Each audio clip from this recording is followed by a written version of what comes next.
जय माता दी। आचार्य श्री गुरु जी, भृगु ज्योत आचार्य, दिल्ली। आज सभी परिवारों को एक संदेश देना चाहता हूँ।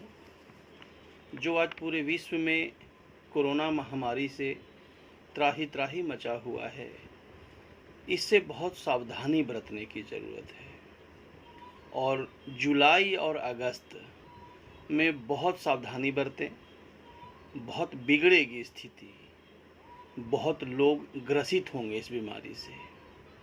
30 मई 2020 के बाद बीमारी में सुधार होना शुरू होगा और शुरू हो गया है सुधार होना, लेकिन 9 सितंबर 2020 तक पूरे विश्व के 80% लोग इस बीमारी से ग्रसित होंगे तथा 20% लोग पूरे विश्व के खत्म भी होंगे, जिसमें भारत का मृत्यु दर बहुत कम होगा।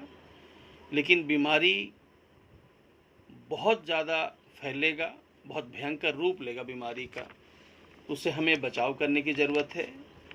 और 3 सितंबर 2020 के बाद बीमारी में बहुत ज़्यादा सुधार होना शुरू हो जाएगा। इस बीमारी का जो बल है वो क्षीण हो जाएगा, क्षीण होता चला जाएगा। और 9 सितंबर 2020 रात्रि 8:20 के बाद इस बीमारी से किसी की मृत्यु नहीं होगी। बीमारी का बल क्षीण हो जाएगा, समाप्त हो जाना निश्चित है। लेकिन 9 सितंबर 2020 तक बहुत सावधानी बरतने की ज़रूरत है।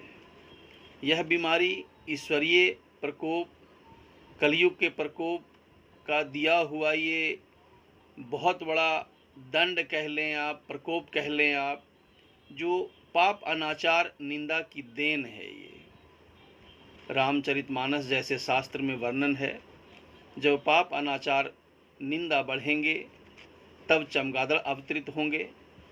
अवतरित चमगादड़ से उत्पन्न महामारी बीमारी से पूरे विश्व में त्राही त्राही मचेगा, जो आज हो रहा है। हम सब कलयुग के प्रकोप में बनावटी जीवन को बहुत आगे निकलते चले जा रहे हैं, बहुत आगे बढ़ते जा रहे हैं बनावटी जीवन से। इन सब चीज़ों को त्यागना होगा हम सभी को, तभी हम सुरक्षित रह पाएंगे। इस कलयुग के प्रकोप में बनावटी जीवन में इतने पाप अनाचार जुड़ा हुआ है, इस चीज़ को हमें समझने की ज़रूरत है। और धर्म, संस्कृति, समाज के साथ हम सबको चलना होगा, तभी हम सुरक्षित रह पाएंगे। सत्य ही ईश्वर हैं, कर्म का भोग भोगना पड़ता है। इस जन्म में या अगले जन्म में यही कर्म का नियम है, यही सृष्टि का विधान है, यही सत्य है। अपना अपने परिवार का ध्यान रखें, सुरक्षित रहें। धन्यवाद। आचार्य श्री गुरु जी, भृगु ज्योत आचार्य, दिल्ली।